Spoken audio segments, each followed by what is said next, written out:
afternoon. Welcome to today's virtual public consultation event regarding the reconstruction with resilience in the energy sector in the Bahamas, one of the several initiatives that the Ministry of Finance of the Government of the Bahamas is leading to promote the implementation of resilient and sustainable renewable energy projects in our country. Our presenters will include officials from the Ministry of Finance of the Government of the Bahamas, representatives from the Inter-American Development Bank, IDB, and members from the Environmental Resources Management Team. Today's agenda will take the following format and include brief opening remarks, 3 presentation topics, and a question and answer segment following the final presentation. We encourage participants to use the Q&A feature to submit any questions that you would like addressed, and the chat feature for any comments you may have. Please note that we will only address questions that have been posted via the Q&A feature of the webinar. As our time for today's session is not unlimited, we encourage you to forward any questions that we may have been unable to address during the webinar to reconrenewableenergy@bahamas.gov.bs, where a direct response will be provided to you. We are streaming live on Facebook through the Ministry of Finance and the University of the Bahamas' Facebook pages. To ensure that your comments and questions are captured and responded to, please email reconrenewableenergy@bahamas.gov.bs. Also, if you wish to log into the Zoom webinar to ask your question in person, please let us know and we'll send the registration link in a Facebook message. We will begin today's event with opening remarks from Mr. Marlon Johnson, Acting Financial Secretary at the Ministry of Finance. Mr. Johnson is a business executive with decades of experience in many sectors, including banking, finance, and telecoms. A few of Mr. Johnson's significant work assignments include District Sales Director at Fidelity Bank, Senior Vice President of Brand and Communications at the Bahamas Telecommunications Company Limited, Chief Sales and Marketing Officer at Belize Telemedia Limited. He holds an Associate of Arts degree in Communications and French from the College of the Bahamas, a Bachelor of Arts in Economics and Political Science from Acadia University, and a Master's of Public Administration from Dalhousie University, with an emphasis in public sector finance. He is married and the proud father of 3 children. Mr. Johnson will be followed by Mr. Daniela Carrera Marquez, the Inter-American Development Bank's newly appointed country representative for the Bahamas since November 1st, 2018. Previously, she managed the Financial Markets Division of the Structured and Corporate Finance Department, responsible for corporate capital markets, development, trade finance, and financial intermediaries. She also served as Senior Investment Director with a focus on capital market operations, with housing, finance being one of the key areas. Marquez has more than 18 years of experience in the banking sector. Prior to joining the IDB, she worked at ING Bank London, UK, as the Latin American product specialist. In Venezuela, she was head of financial markets of ING Bank, Venezuela. Prior to joining ING Bank in 1994, she worked at the capital market unit at Confirmerca, a local brokerage firm, and as a relationship manager at Citibank in Venezuela. Marquez has a bachelor's degree in political science from the Central University of Venezuela and a master's degree in international relations and economics from the Johns Hopkins University School of Advanced International Studies. Welcome to you both. I will now turn over to F.S. Johnson. Hi, good afternoon to yourself and to all the distinguished guests who've already sort of announced. I want to say how pleased I am to be a part of this particular event and happy to see that we're progressing to this particular point. I want to recognize in particular the team at IDB, my team here at the Ministry of Finance, including the project management team, any other distinguished guests that we may have, and ladies and gentlemen. So good afternoon. As most of us are aware, the government has announced several years ago the intention to embark upon a redevelopment of the energy sector with the emphasis really on finding resilient forms of energy infrastructure as well as to explore renewable energies. This work led to the execution in January of last year of a program with the IDB specifically around the developing resilient and resilient like resilient energy infrastructure as well as renewable energy sources in the family violence and energy providence. The total value of this particular operation is some $80 million, an element of which covers the reconstruction of resilient infrastructure in Abaco following Dorian, but also really in furthering the cause of the expansion of solar facilities in the Bahamas throughout the family of islands on a commercial scale, as well as to retrofit public buildings for solar energy utilization. I'm pleased to say that presently we're getting ready to launch the first phase of the solar program in New Providence that will, in its initial iteration, cover 3 public buildings and to outfit them with solar power. The second and subsequent phases will allow for an expansion of the New Providence program, but an expansion out into Family Islands and into East Grand Bahama. Subsequent phases will also allow for us to put in place commercial battery backups for BPL to allow it to convert solar energy into stored electricity and further make their particular plant more resilient. And it will eventually lead to the deployment of commercial solar operations throughout the family of islands in this initial iteration supplement the conventional sources of energy.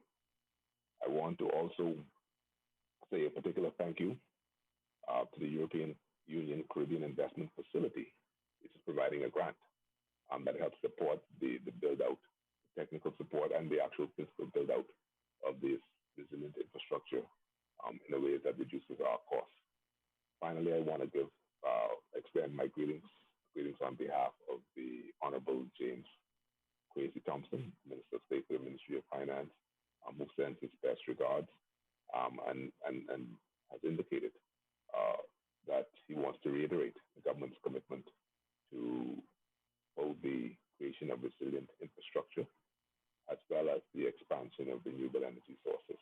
So with that, I'll close my comments, and I want to welcome all of you, and I look forward to a very interesting and engaging session as we have this afternoon. Thank you.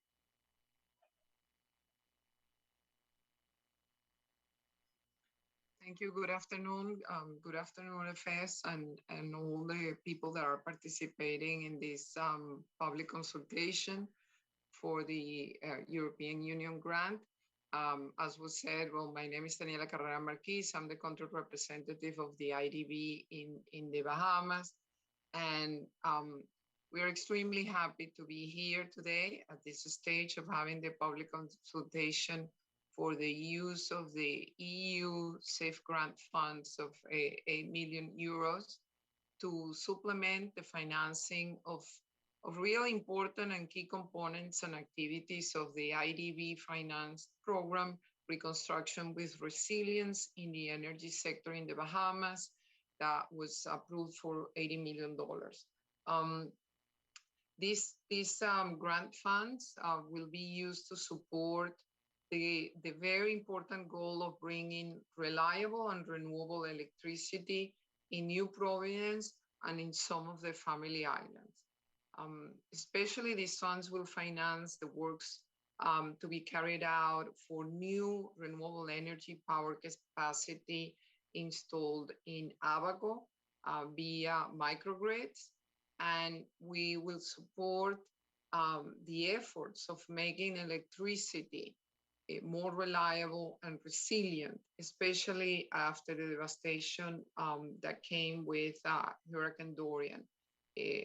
Not only on that island, but also in the island of Grand Bahamas. We need to make sure that any reconstruction that is done after Dorian, it is in fact reliable, sustainable, and resilient. As we all know, disasters such as Dorian are becoming more common, and unfortunately, for the region, Bahamas is at a high risk always in terms of having hurricanes going through its territory more frequently than in others. In addition, these funds will finance works to be carried out for new renewable energy power capacity in a small scale rooftop solar projects, primarily in New Providence. The EU grant will support also the goals of strengthening local skills via training in solar PV installation and maintenance to build local capacity in these services. And this is a very important element as we're trying to not only bring the infrastructure by itself, but also create jobs and capacity together with the actual physical infrastructure. Finally, these EU grant funds will be used to help strengthen the execution, supervision of the energy program by also financing project execution positions within the PEU, not only to enhance the effectiveness and efficiency of the project execution agency, but also to introduce very important global practices in the renewable energy for the sustainable reliability and resilience in the energy sector. The supplementary financing that the European grant will bring to the program will finance activities that will support the transformation of small island developing nations like the Bahamas to be more climate resilient.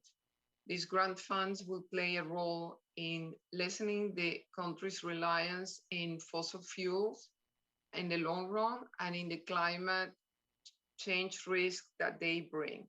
So as you can see, this is a very important element of the whole program that we are executing in the Bahamas. And this public consultation is of extreme importance to all of us. So we hope that we have a very active and productive section, and thank you very much.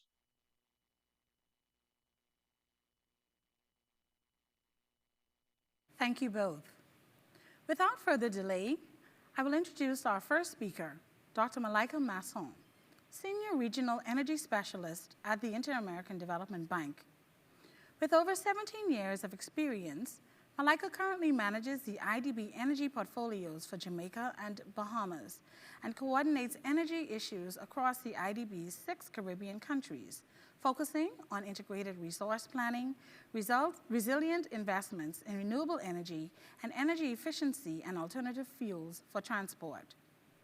Prior to joining the IDB, Malaika worked on public-private partnerships and policy within the UK government, Chatham House, and Shell Group, and served on public boards. Malaika received a PhD in 2003 in Management Studies from Cambridge Judge Business School, Cambridge University. Welcome, Dr. Masson. Thank you so much. And I'd like to just congratulate again the PEU, the Project Executing Unit, under the supervision of F.S. Johnson, for taking forward this project. And really what I wanted to do today is give you sort of an overview, a little bit of a context before Stanford Moss, the Project Executing Unit Manager, takes you through some of the details of the project. So at the IDB, for the past 60 years, we have been and continue to be the leading source of development financing for the region. We provide financing and technical assistance for transformational projects. And it's exactly this kind of transformation that we're going to speak about today. Just on a sovereign guaranteed energy lending perspective, our division provides approximately $1 billion annually across Latin America and the Caribbean, with approximately just under 100 million or 10% of that going to our 6 English-speaking Caribbean countries.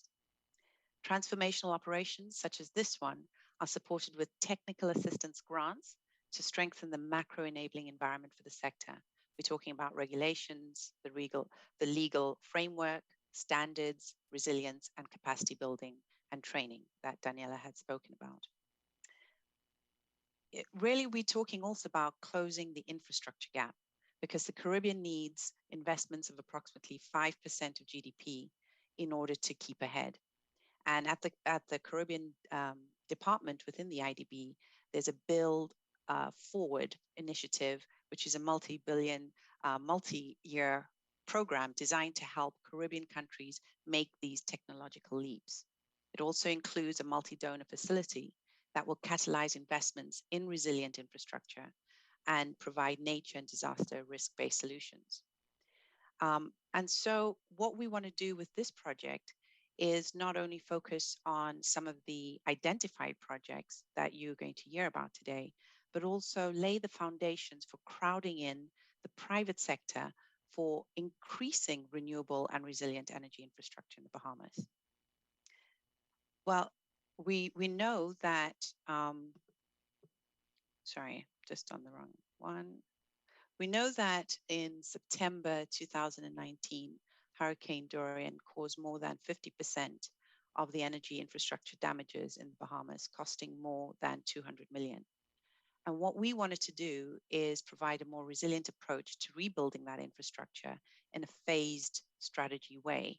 So in the short term, to keep the lights on, we provided a contingent loan of approximately 100 million, of which 16 million was used for energy needs such as emergency generators, the immediate transmission and distribution restoration to key facilities to the grid. We also provided the first fuel hedge fund to secure affordable crude oil coverage solutions to protect the state utility BPL's finances against oil price movements, enabling it to offer more stable electricity tariffs over the next 18 months. And now for the medium and long-term part of that strategy, we want to tackle the diversification of the energy sector to promote more aggressively renewable energy investments, including backup systems that utilize solar PV panels and battery energy storage systems.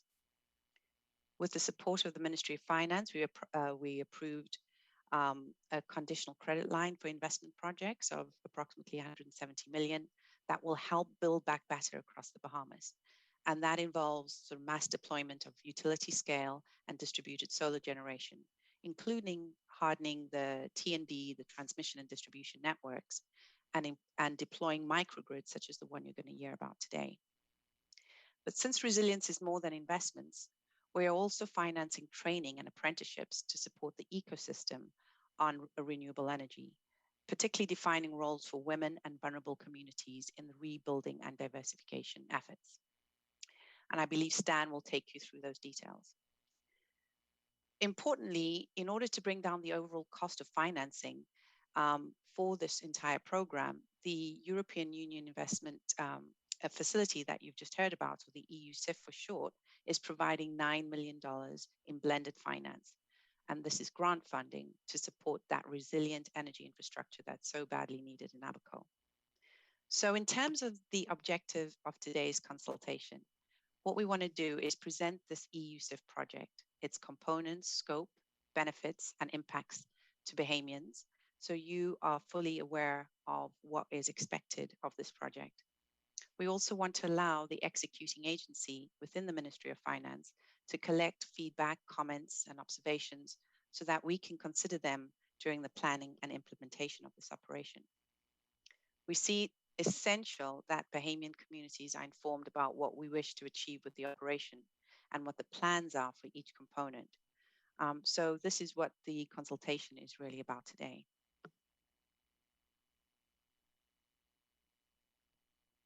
So when we talk about achieving resilience and the resilience approach, I just wanted to make the point that for us, achieving resilience in the power sector is a balancing act between cost and the overall benefits, some of which can be felt in the short term and of course in the medium term. As you know, the Bahamas is highly exposed to hurricanes and tropical storms. And so for us, we saw it very necessary to have a disaster and climate risk analysis at the beginning to consider all phases of any project. In this case, we conducted a qualitative disaster and climate risk analysis for the solar PV plant in Marsh Harbor. The analysis resulted in specific engineering measures for the design, construction, and preventative risk management recommendations that you'll see. In total, what we call 13 failure modes or possible risk activities were identified that include 3 produced by rainfall, 5 from high winds, 2 from storm surges, and 3 related to general events. So since the high winds and storm surges were really the focal part of the analysis, the recommendations included reinforcing the plant design against strong winds and floods by designing stronger panel structures and foundations, implementing anti-corrosion measures using underground cables, and implementing watertight connections. The resilient measures also include a disaster risk emergency management plan that allows the project executing unit to develop in detail how to proceed in case of an event and who is responsible for each of those tasks. And finally, a cost-benefit analysis was conducted to assess the viability of the project. And while we know in general, as we conducted studies on this at the regional level, that improving the resilience of a CapEx investment such as this PV plant could cost up to 20% more than a standard design, the benefits are enormous, sometimes threefold. And in this case, it can result in 3% energy production loss avoided due to what we're going to provide. So overall, you'll see that what we are trying to ensure with the Abaco investments are improved technical resilience planning and lowered costs through blended financing. We also know how important it is to strengthen coordination and consultation.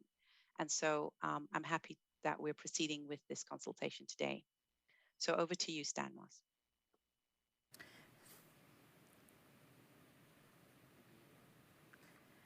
Thank you, Dr. Masson.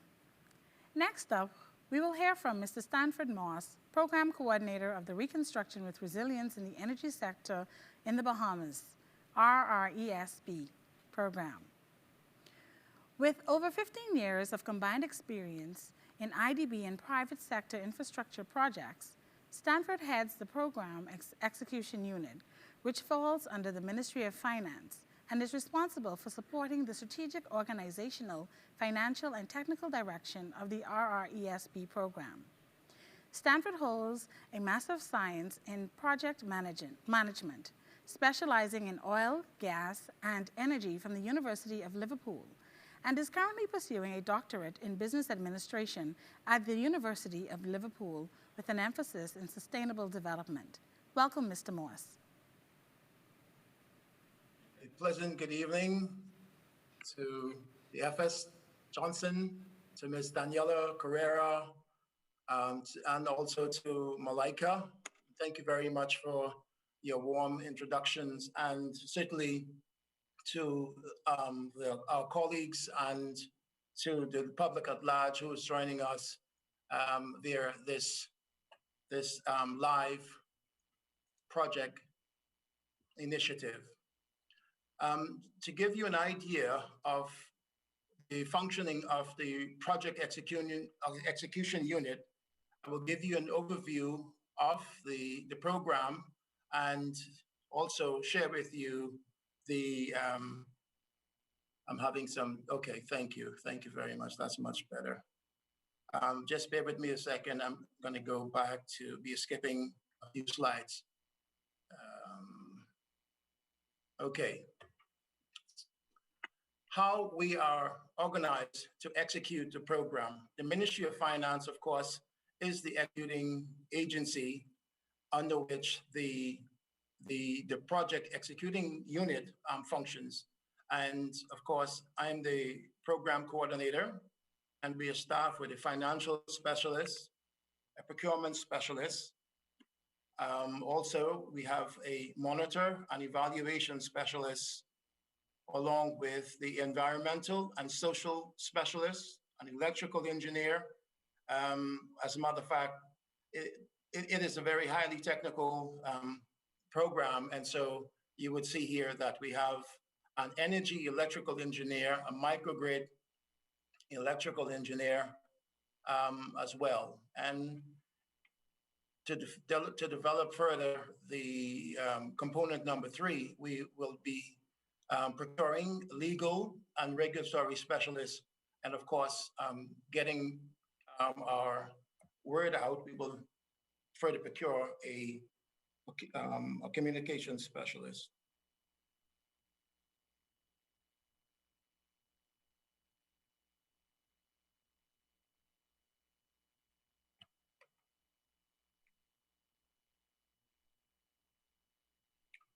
And so the objective of the project, of this operation, is to support the government of the Bahamas to restore and enhance the security of the electricity service through the adoption of climate resilience renewable energy infrastructure.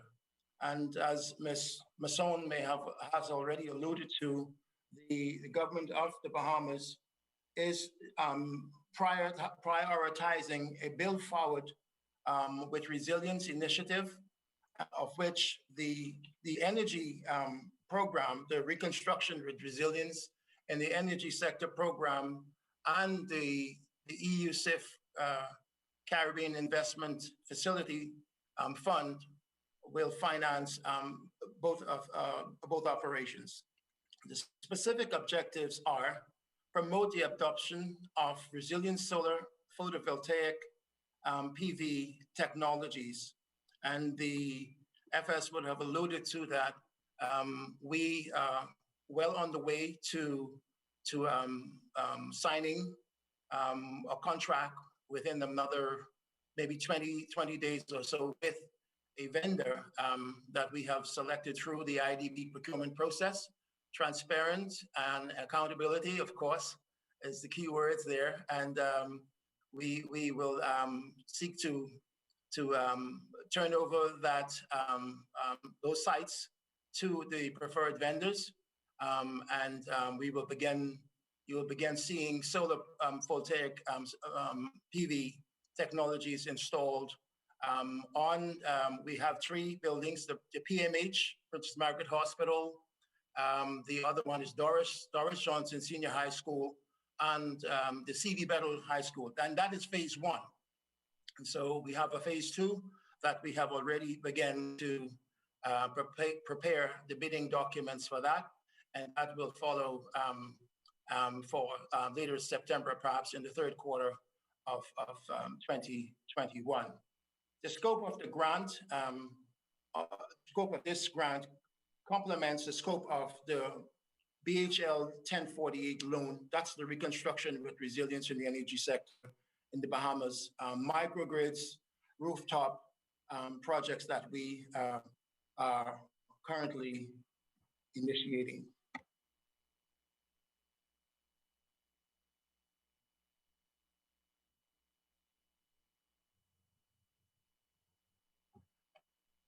Reconstruction with Resilience in the Energy Sector in the Bahamas. The project finance, of course, as I said before, the EU SIF grant and the IDB loan.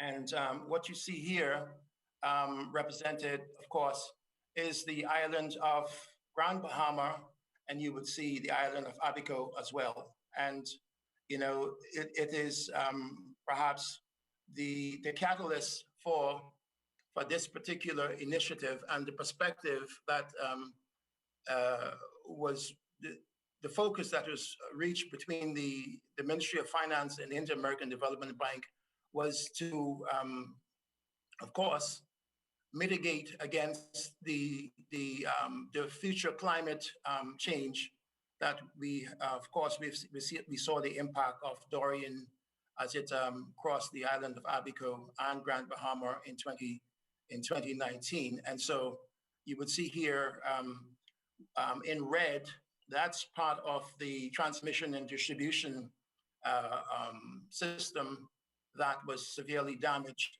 and has been, I would say, 75 or 80% reconstructed, you know. And so, and of course, with resilience, and I might add at this particular point that the policymakers were very wise in embracing new thinking and new technologies, and replanning the delivery of these electrical networks, and reinforcing them by installing steel poles that could withstand up to 180 miles an hour wind, and introducing double circuitries that will feed back the electricity in the event that one system goes down. The electricity can be supplied from an alternative or redundant line that is that has been redesigned.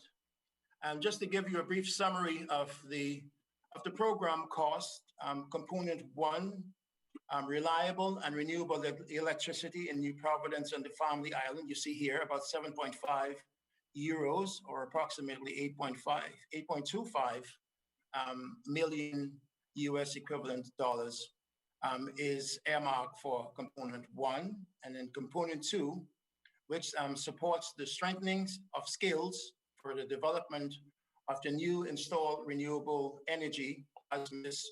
Daniela Carrera has alluded to, is a key initiative within the overall scope of the reconstruction with resilience in the energy sector. And it's absolutely, from a sustainability perspective, it's absolutely necessary to retool Bahamians to take advantage of these innovations and these new technologies. And certainly we look forward to developing training initiatives. We have reached out to the BTVI, and I'm sure we will at some point reach out to our colleagues at the University of the Bahamas for the sustainability criteria in the loan. And you will see some additional courses, the IDB led and so forth. But the overall amount is approximately 8.2 million euros, or 9 million US dollars.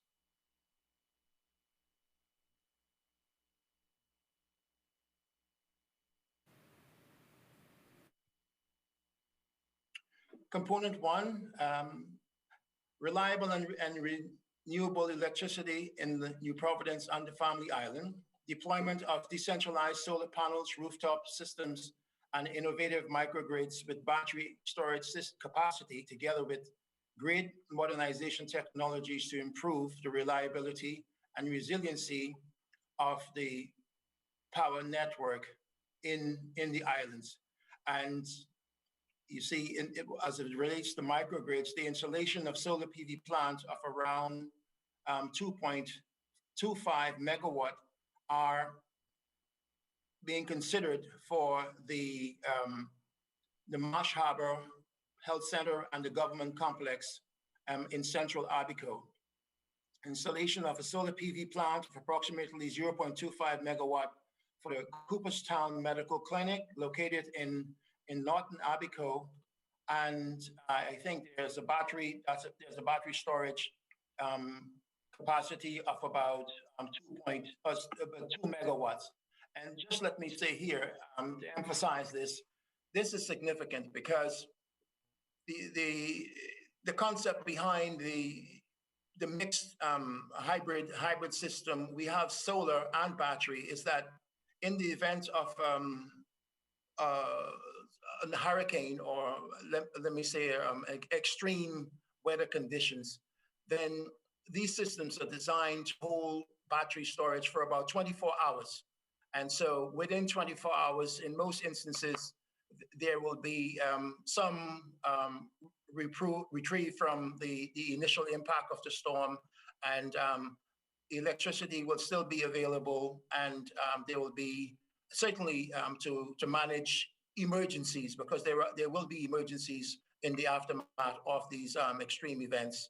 And so these battery energy storage systems, whether it's connected to the Marsh Harbor Hospital, the clinics in Cooperstown, and also the clinic in Sandy Point, these are very critical infrastructures that will mitigate the adverse impact on the residents in those communities. Component one, also a part of that, is the rooftop and solar. We have mentioned that we will facilitate the procurement of 3 rooftop solar in New Providence, and that will involve the customs warehouse, the College of the Bahamas, and I believe it may be T.G. Glover High School or primary school.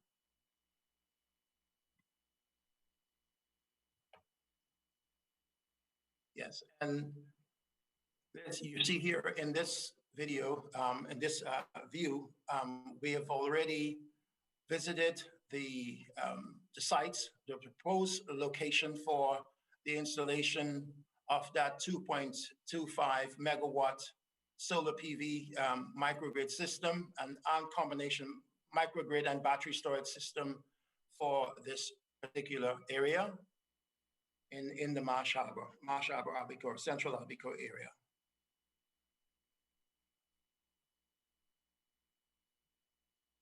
Also, you see here, again, we've already selected the proposed location for the 0.25 megawatt solar microgrid system and the 2 megawatt battery storage system for Cooperstown. Component 2, and we've mentioned this a few times already, but the main focus of component 2 is this component will finance the training activities in the installation and maintenance of the solar PV systems services.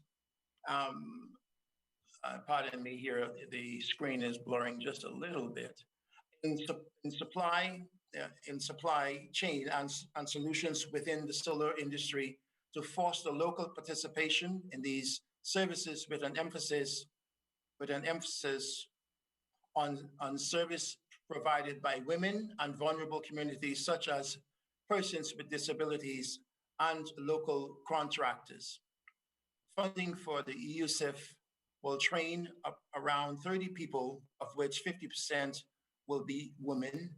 And this, I might add here, there's also training available in the energy loan, which is the BH 1048, which you might have seen already. So in total, I think there is about $450,000 available for training, and of course, with an emphasis on sustainability in this new sector. In partnership with local institutions, NGOs, working with PWD. This is persons with disabilities.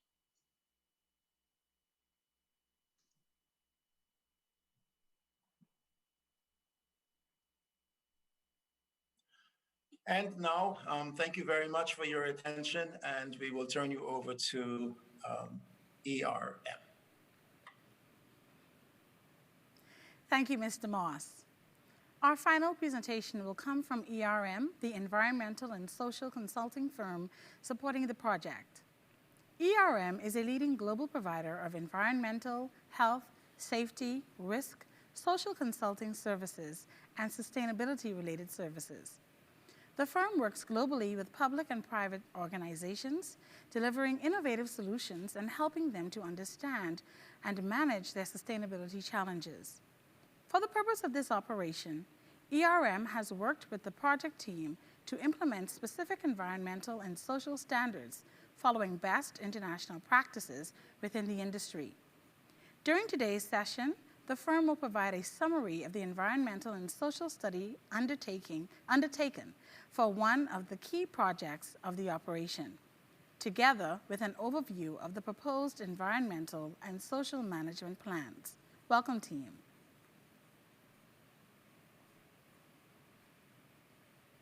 Oh, thank you very much. Sorry, going back.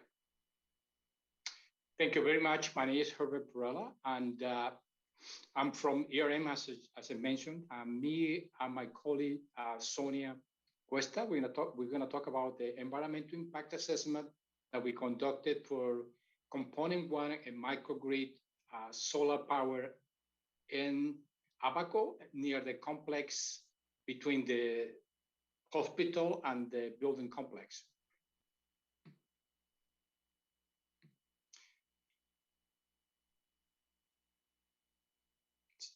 What is the purpose of the environmental impact assessment? The purpose of the environmental impact assessment is to provide an independent and factual and technical basis for the project potential impacts.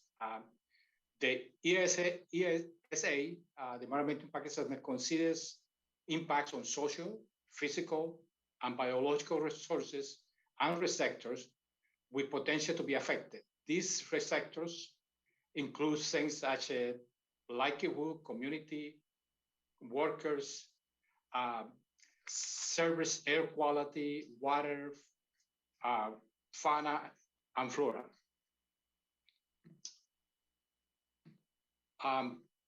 What this next slide shows the methodology that is standardized and we use to evaluate impacts of the project and the different resources and receptors. We start with the receptor to be studied to determine if it exists and what are the baseline conditions where the project is going to be built. Based on the potential impacts magnitude and the receptor's vulnerability to the project, the potential impacts are identified and assigned one of the 6 significant ratings as we can show here. Not all the impacts of the project are negative, but some impacts could be positive. Some might not have any effect, there will be no impacts. Some impacts might be negligible, minor, moderate, and major. This is how we rate the impacts. And to lower the significant impacts, we implement management measures to propose to reduce the magnitude of the potential impacts. Example of this includes stakeholder engagement, developing an emergency response plan. For example, also we can include things like a implementation of erosion control plan.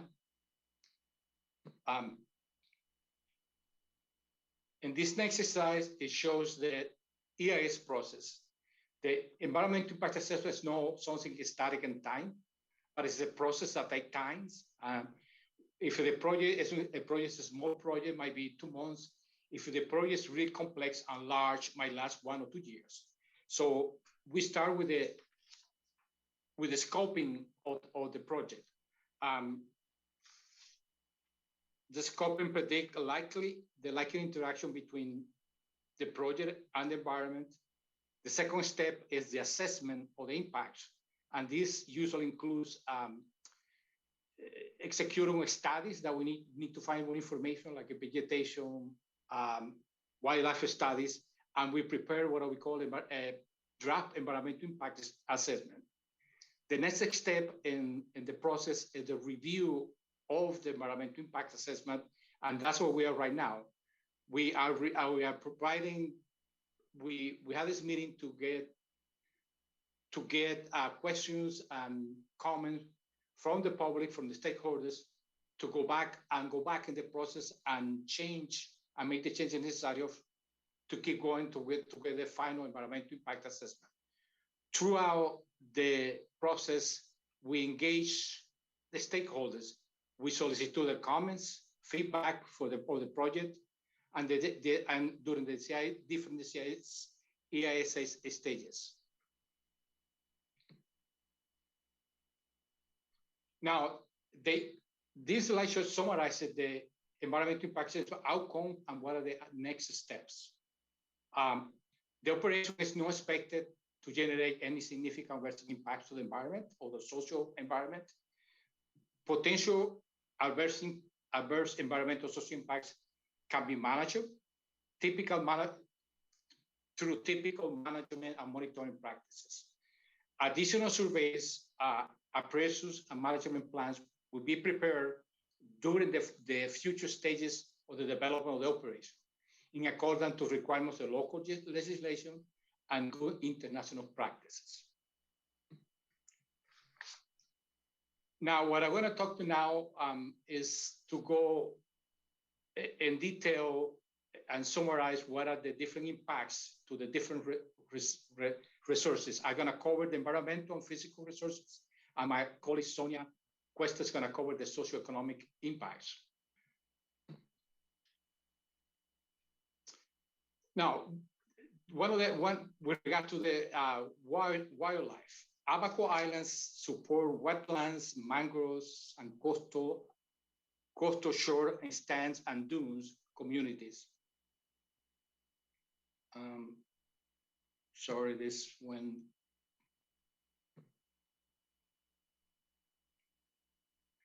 Communities and communities critical to migrant habitats. 9 amphibians and reptiles potential occurs in the project influence of the project. On the Abaco Islands, there is an absence of native small mammals, except for birds. Now, what are the potential impacts of the project in the terrestrial wildlife? The project results in mortality and injury of wildlife species and degradation of habitats during construction operations with use of heavy equipment and increased vehicle traffic. As a result, the vegetation clearance and habitat loss results of hunting, poaching, and maybe results in disturbances from lighting, noise, glare that also can affect wildlife. Now, what are the potential mitigation measures that we propose in the environmental impact assessments? One of them is pre-screening, pre-construction screening to see if any wildlife can be located or move away before the construction starts, and design and implement a community wildlife management training so they're aware of if they find any species that are near to the project site, we don't want to be affected and can be thrown to authorities. The impact significant post-mitigations, the collision to transmission lines and solar glare are considered to be minor. All others are considered to be negligible. With regard to the vegetation, it's unlikely that any protected species occur in the project area. Further site inspections will be undertaken.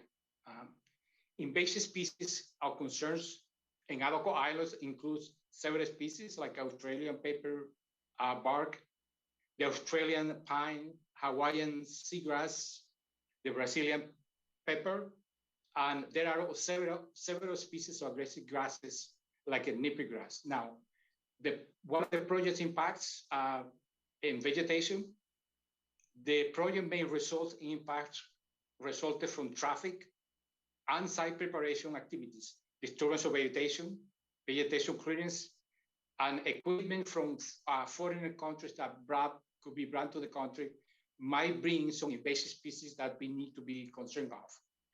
Potential mitigation measures for this research, again, includes pre-construction screening, revegetate areas below the panels that the vegetation will be removed with native grasses, and implement a dose control plan and monitor the air quality during construction.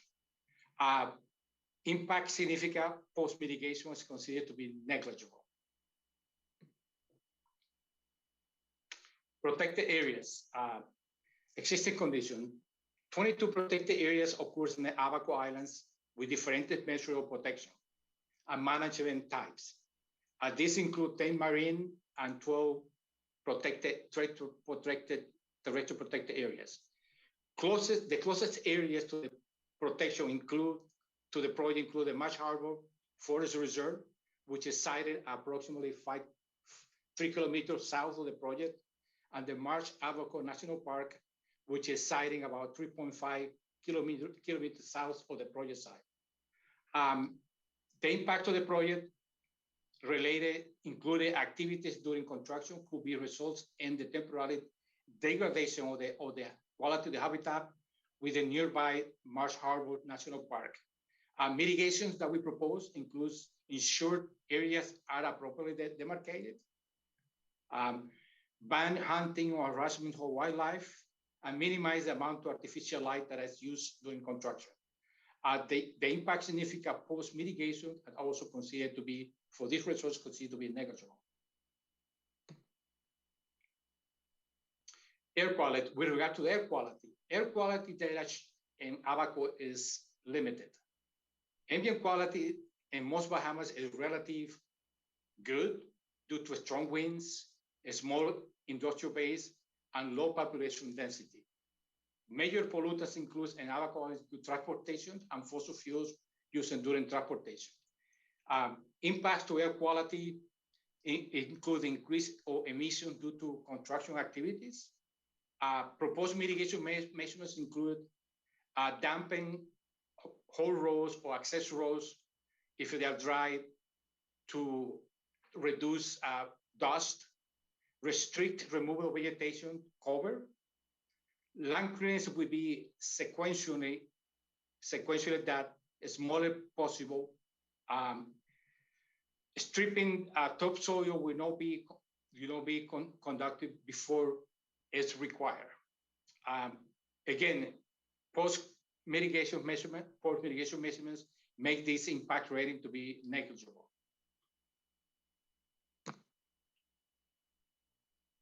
Noise. With regard to the noise, the project site is located, like you said in the previous slides, is located in a vegetated area that is surrounded by a field to the west, a hospital complex to the south, a government building complex to the northwest, and a mixed urban residential to the east.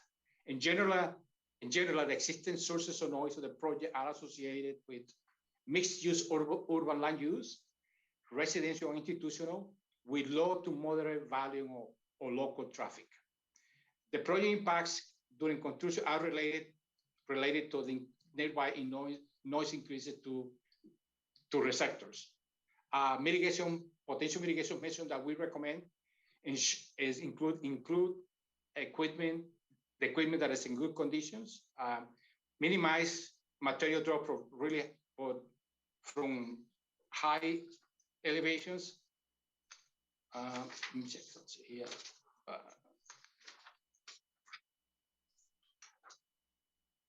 And the last one over there is to reduce the speed of vehicle and maintain when it's practical. Impact significant after these mitigations are applied, we consider that to be also negligible.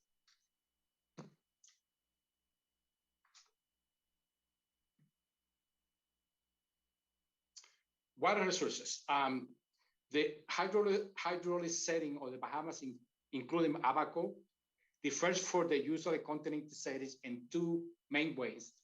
The islands are completely covered by limestone, so precipitation sink as diffuse into the limestone. Groundwater, fresh or brackish water, occurs in lenses that float in the saline marine water that permeates the islands from below. Freshwater resources are finite and vulnerable in Bahamas. Water is considered as a scarce resource according to the United Nations, and rainwater is the only source of fresh water on the islands.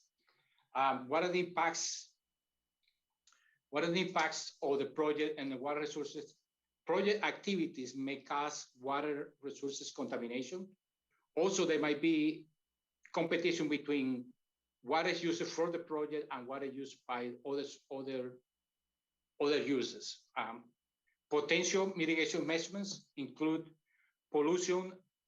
implementation of pollution practices to limit the risk of water resources contamination, implement a water management plan describing strategies for water sourcing and consumption savings. Impact significant post-mitigation are considered to water resources considered minor.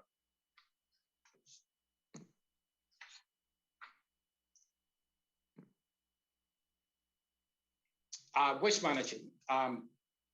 Existing conditions. Waste disposal service in Abaco may be inadequate and for another urban strains. In order to facilitate the clearance and disposal of debris during the reconstruction operation, local authorities allow the use of two emergency waste dumping sites at the Cay site and at the Spring City site. Uncontrolled waste dumping cases and arsons and extremely poor operation standards have been reported in these sites. So their use in the context of the project should be restricted to the emergency responses only or avoided. The EPC contractor will require to identify alternative options of waste disposal, especially in relation to the waste categories that are considered to classify as hazardous materials. The impact of the project activities will generate waste and waste management facilities and services on the island might be compromised. What are the mitigations that we propose? That an environmental management plan is specific for good international practices for solid waste and hazardous waste material, handling, transportation, disposal, and construction will be implemented.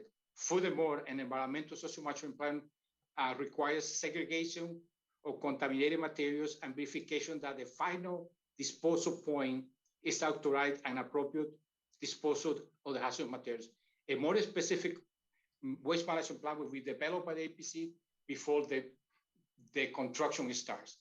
If these implementations are taking place, we consider the impact for mitigation to be minor.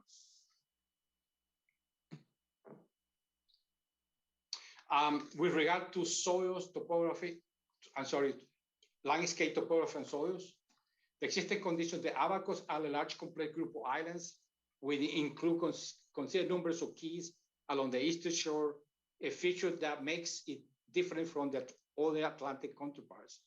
The soils of Abaco Island consist of mostly calcareous particles with some aluminous laterite soils formed under humid traffic conditions. This type of soils present certain vulnerabilities to erosion effects. What are the effects of the project? What is the impact? The project activities will cause soil erosion and topsoil loss. The potential mitigation measures that we recommend including implementation on erosion, sedimentation control plan, use of well-drained roads so we minimize sedimentation or run through the drainage. Grow media, which is, we're talking about the topsoil, will not mix with the two soils if possible. And clearance of vegetation will be clearly demarcated so no areas besides the foliar footprint will be affected. If the impact significant and post mitigation are considered to be minor. This next slide is the geology and geomorphology existing condition, and this is the last slide that we present. Existing condition, the Bahama Islands have, like I mentioned before, have a foundation of fossil coral, but much of the rock is oolitic limestone. Now, what is the impact, the potential impacts of the project to the geology, geomorphology of the area? Risk to soil instability must be further investigated just to be sure that the noise in the soil caving in the area. Potential mitigation measures include reduce the project area to the minimum. In case of instability of soils are identified, reinforce weather support capacity. Impact significant, because this mitigation are considered to be negligible. Now, my colleague Sonia Acuesta is going to talk about the socioeconomic impacts, potential mitigations, and the rating of the project. Thank you, Sonia, Herbert. Thank you. So we'll start with public infrastructure. So with regard to public infrastructure, Abaco suffered 87% of the overall damage caused by Hurricane Dorian, with 66.8% of the damage to the infrastructure sector taking place on Abaco. There were telecommunications losses, housing losses, medical infrastructure damage, and utilities damage, among others. The project is likely to result in stress to Abaco's public infrastructure. This may include impacts to waste disposal, health infrastructure, accommodations, road infrastructure, and medical infrastructure. Some potential mitigation measures include an emergency preparedness and response plan, a grievance mechanism, and a local employment and supplier plan. The PEU and EPC contractor will also verify any potential interference that construction activities may have with other interventions on the island, and where necessary, they will establish coordination. The APC contractor will develop sanitation, health, and safety protocols that will especially focus on hygiene standards for food and water consumption, workers' accommodation, and protection from rodent and insect-borne diseases. And lastly, the EPC contractor will also evaluate sanitary conditions for Abaco and determine if additional medical provisions should be considered. The resulting impact post-mitigation is considered to be minor.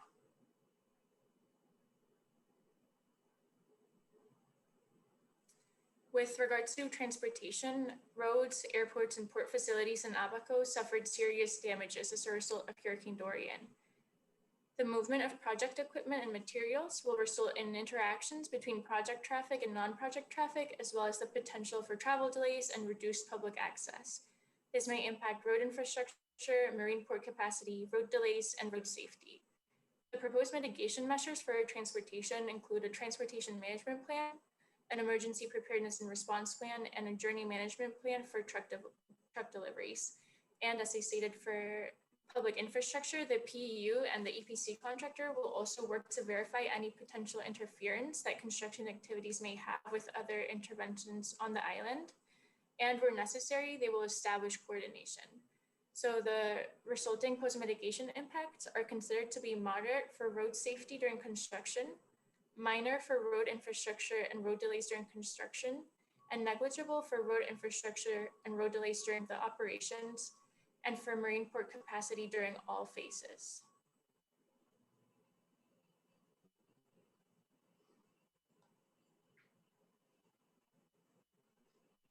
In terms of community health and safety, in the Bahamas, circulatory diseases are the leading cause of death, with cancer being the second leading cause of death. According to the 2010 census, 47.2% of the general population has health insurance, and the figure to the right shows the leading causes of death in the Bahamas for 2014. Health and safety impacts arising from the construction and operation of the project are likely to include increased road safety risks, as we just mentioned, increased noise, exposure to project-related hazards, site security issues, dust emission, and potential impacts related to COVID-19. The proposed mitigation measures include the Community Grievance Mechanism, COVID-19 Contingency Plan, and a Community Health and Safety Management Plan. And the resulting impacts post-mitigation are considered to be moderate for road safety and minor for all others.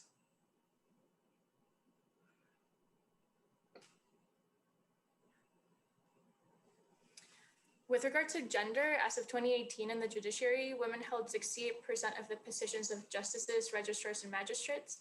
And in politics, they represented 5% of cabinet ministers, 12% of parliamentarians, and 43% of senators. In the public service, women held 78% of the director posts and 57% representation in local governments. The project will likely affect men and women differently, as the type of employment opportunities are more likely to be directed towards men. Therefore, the proposed mitigation measures include a community grievance mechanism, engagement with women, target employment goals for women, and non-discrimination and gender-based violence policies. The resulting impacts post-mitigation measures are considered to be positive. Lastly, we assessed worker influx. According to the Bahamas 2010 census, in 2010, there was a total immigrant population of 64,793. 47% of this population was born in Haiti, 16% in the US, 13% in Jamaica, and 3% each in Canada and the UK, as is shown in the figure to the right. Haitian immigrants are in a vulnerable situation in Abaco, especially after Hurricane Dorian. The project will result in an increase in population influx during construction, operations, and closure activities. The proposed mitigation measures will include a security management plan, a grievance mechanism, a local employment and local supplier plan, workers' accommodation plan and checklist, and a COVID-19 contingency plan. The impact post-mitigation is considered to be moderate.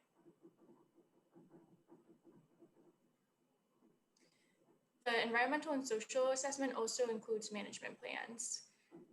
These management plans incorporate all the mitigation measures that we've described earlier into the following plans: a contractor management plan, an erosion and sediment control management plan, a waste management plan, a water management plan, a transportation plan, a natural disaster risk and emergency management plan, an emergency response plan, occupational health and safety management plan, a labor conditions and worker selection plan, an internal and external grievance mechanism, a community health and safety plan, a stakeholder engagement plan, and a COVID-19 contingency plan.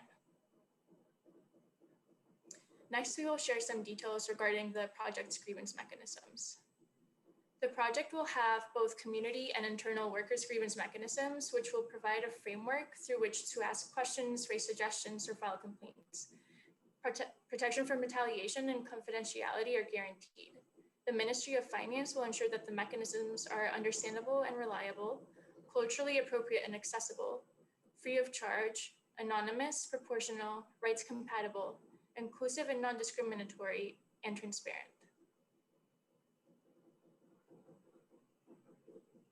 In order to ensure the proper implementation of the grievance mechanisms and the resolution of any feedback received, this mechanism is divided into 4 main steps, which are presented in the figure below. They start with reception and registration, review, analysis and investigation, resolution, and end with evaluation and follow-up. Reception channels such as emails or telephone numbers will be made available for issuing questions, suggestions, or complaints.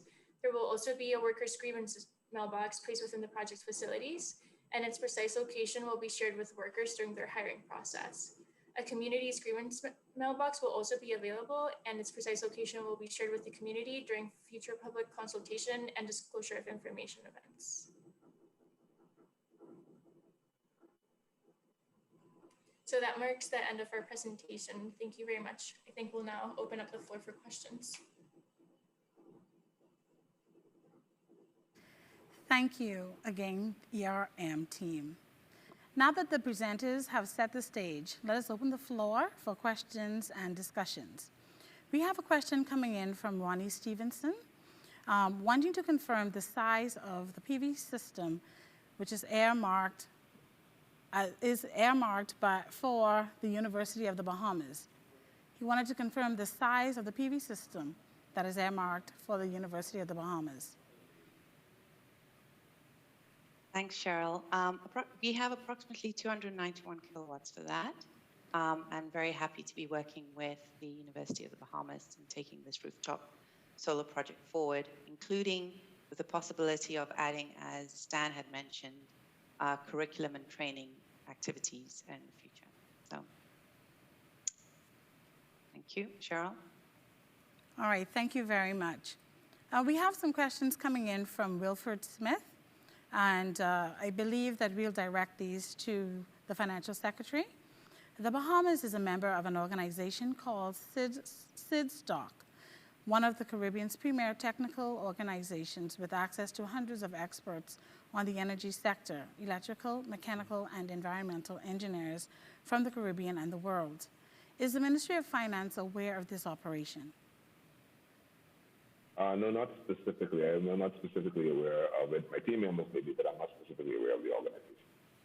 Okay. As a follow-up to that question, depending, I guess, if it was a yes or no, has the Ministry of Finance sought the advice from them?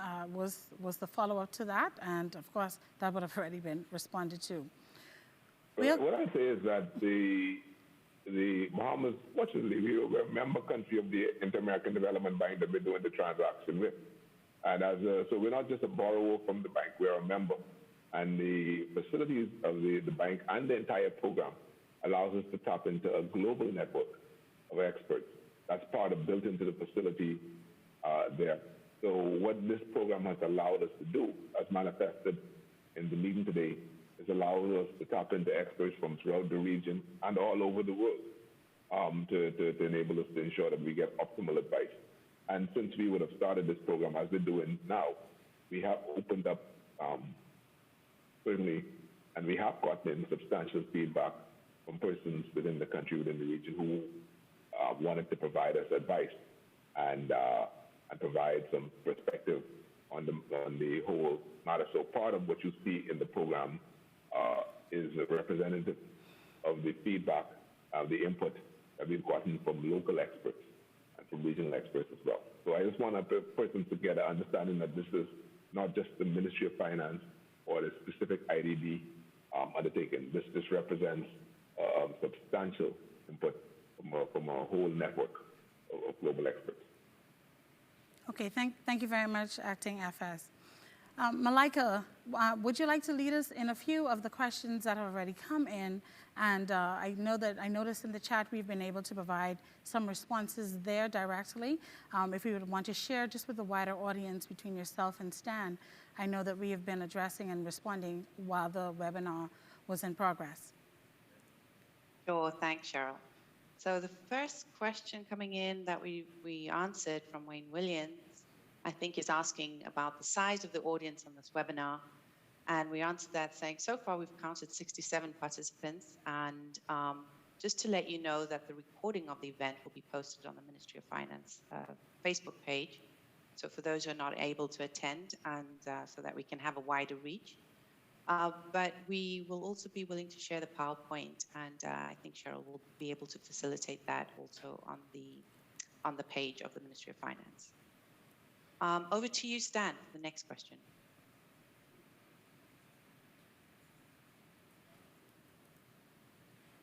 Stan, are you there? Hello, thank you, Malika. Yes, the next question comes from Pablo Gambin Villachorn.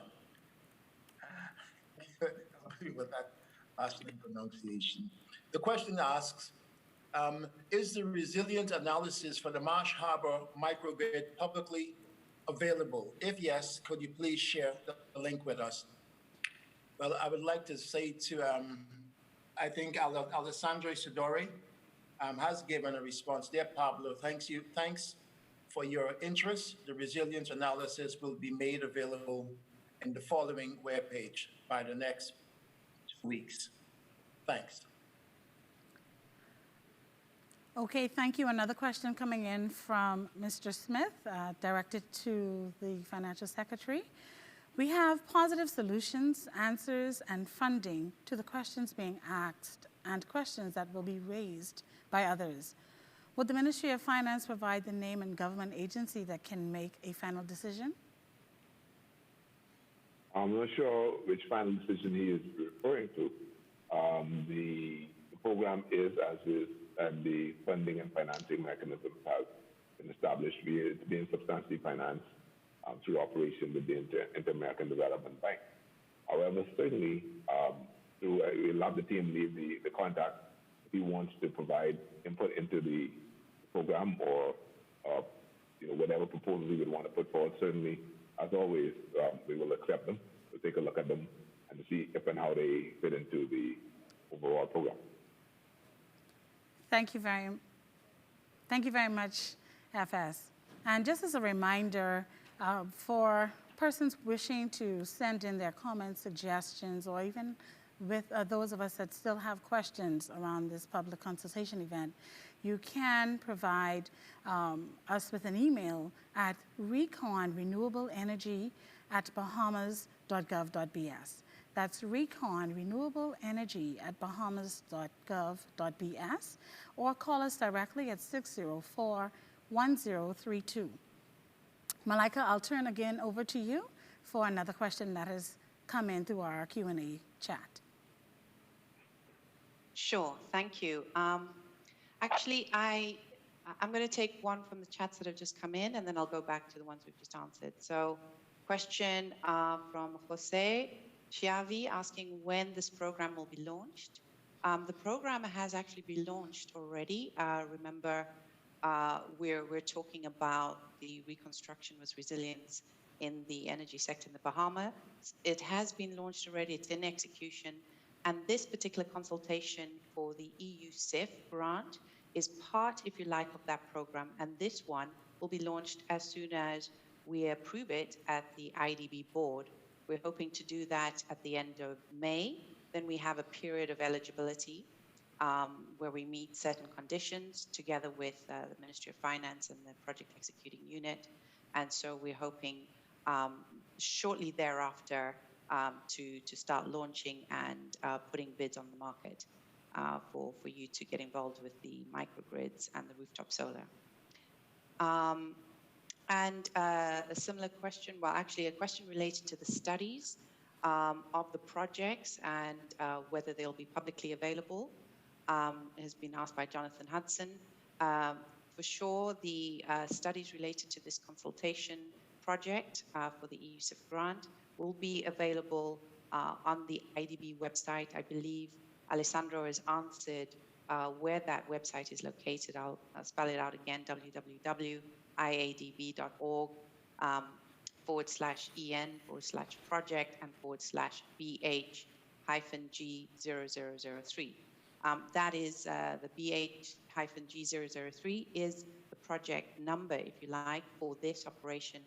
And the IDB always publishes the sovereign guaranteed operations publicly on its website with the approval of the client. So you will find that as soon as it goes through the approval and eligibility process, it will be available. There's another question from Wayne Williams stating that they are a national USA renewable energy organization looking at different opportunities in the Caribbean. They're in discussion with several parties within the Bahamas and what is BPL's appetite to allow renewables onto the grid. Like we say, this program didn't start with the IDB. It's coming from the Bahamas, from the government of the Bahamas, approved cabinet operation in which BPL has already been consultant and is part of the execution of this project. BPL, ERCA, Ministry of Finance, Ministry of Environment, the Office of the Prime Minister, all have been consulted with this program, and we're happy to keep collaborating with these key partners. So thank you very much for that question. Stan, do you want to take the question by Anthony Hamilton? I was going to answer a question by Mr. Kevin Basden. Sure, go ahead. Yes. Kevin Basden is interested in coordination with the Disaster Reconstruction Authority as it relates to the Environmental Studies and Resiliency Plan. And so Alessandra has responded to Mr. Basden. Dear Kevin, thanks for your question. During the development of the project and prior to the commencement of the construction activities, the PEU and the EPC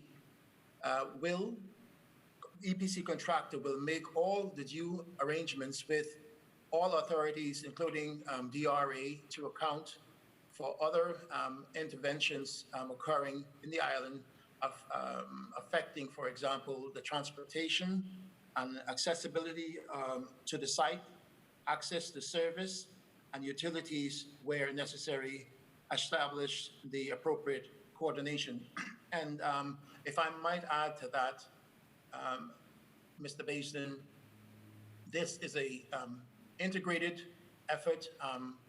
Not only the Ministry of Finance is the executing agency, and the Inter-American Development Bank is the loan provider. Nevertheless, we are connected to the Ministry of Works, the Ministry of the Environment, Health, and also the Disaster Reconstruction Authority. And so it cuts across many government agencies, and we definitely, and departments, we are in daily contact with the Bahamas Electricity Corporation. As you know, many of these initiatives will have to be tied to the existing grid. And so we certainly, we have the interest of the executives at the Bahamas Power, BPL. And so, yes, it's not an isolated project. We're very, very integrated. Thank you. Okay, another question in from Mr. Smith, Wilfred Smith. Would the Ministry of Finance, the IDB, or the Caribbean investment community recommend a 15% rate increase for Bahamians during COVID-19, and with tourism, our #1 industry, being down by approximately 60 to 90% during this year? I guess the request is to have a response from each of the organizations, but FS, definitely you can lead on this. Yeah, well, I don't know if that's a question that truly needs to be asked of the policy directorate, because you're asking for policy in respect to that, or BPL, because BPL is the primary energy provider. I think what the question is asking is in respect to the rate reduction bonds and BPL. I think it's the genesis of that particular question. And again, while I can't speak for the policymakers and then their determination, the genesis of that whole arrangement was to try to create a vehicle by which EPL can access the financing that's necessary to modernize the grid in an efficient way. And what I can say is that through the efforts of BPL, Ministry of Finance, working along with the IDB, the government was able to secure a fuel hedging arrangement that has allowed the BPL to lock in a fuel surcharge of 10.5 cents per kilowatt hour, which is substantially lower than had been averaging for the 2 or 3 years prior. And that has had the effect of bringing down electricity charges consistent with the government policy set out to be.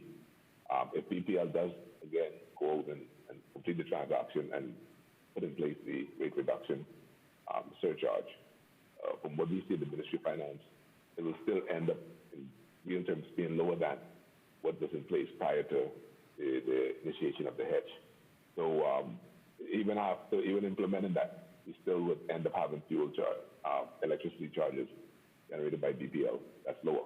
More importantly, though, in the medium term, as we move towards the expansion of renewable energies as a source, we end up doing two things.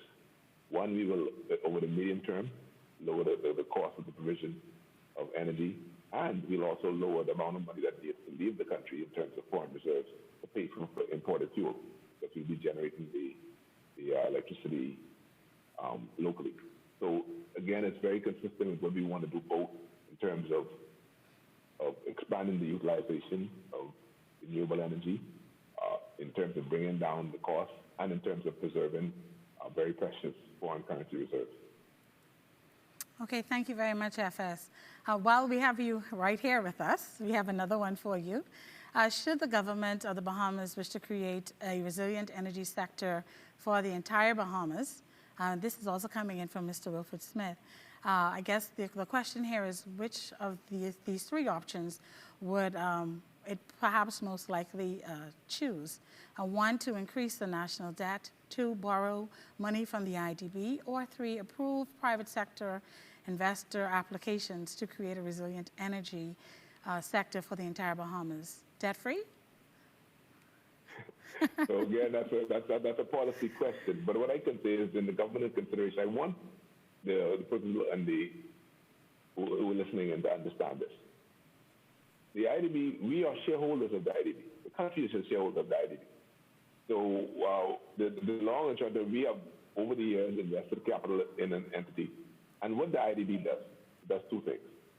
One, it provides us funding on concessional rates that us or any other country would not be able to go to the market and get. So we would borrow 2 or 3% interest rate to the IDB when out in the open market. It will be many multiples of that. We get it on extended terms. We get it 15, 20, 25-year terms. So we have a very long payback period, which makes it very, very affordable. And we get that because we are shareholder members of the IDB, and the IDB is the non-for-profit entity. It's created for the benefit of its members. Just as importantly, though, we get to tap in to a global network of expertise on a various range of subject matters. So our affiliation with, whether it's the Inter-American Development Bank or the Caribbean Development Bank or any of the multilateral entities, provide us much more than just money. Provide us expertise that we can tap into as member countries and not just as private.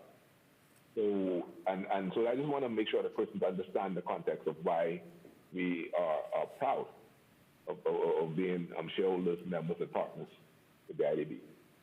But to the second part of the question, I think it's important to understand that the government took a deliberate policy decision that as it goes out, it wants to make sure it maintains ownership, particularly of the renewable energy space.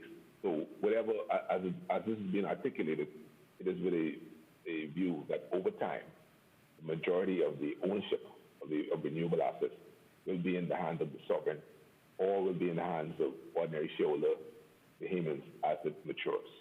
So the government took a very deliberate policy in how it wants to shape the commercial renewable sector, so that even if the government partners, the private partners in their turn, it is with a view to ensuring that the ownership of the assets are either owned by the sovereign at large or owned in a very diffuse way by multiple small level Bahamian shareholders, so that the Bahamians can own solar generating capacity.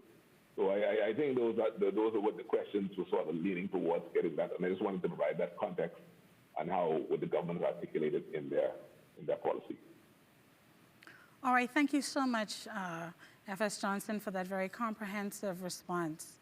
I would like to extend a special thanks to all of our presenters and participants for your invaluable contributions toward the enrichment of this public consultation event.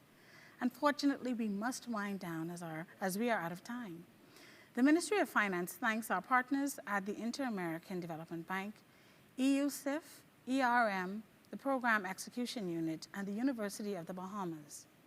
To our participants and live stream audiences, we encourage you to connect with the Ministry of Finance on social media for updates around upcoming events and to also view today's event. As a final reminder, you may email Recon Renewable Energy at bahamas.gov.bs for further information, to provide comments and suggestions, or contact the Program Execution Unit at 604-1032 to speak with someone directly. Again, thanks for joining us, and goodbye for now.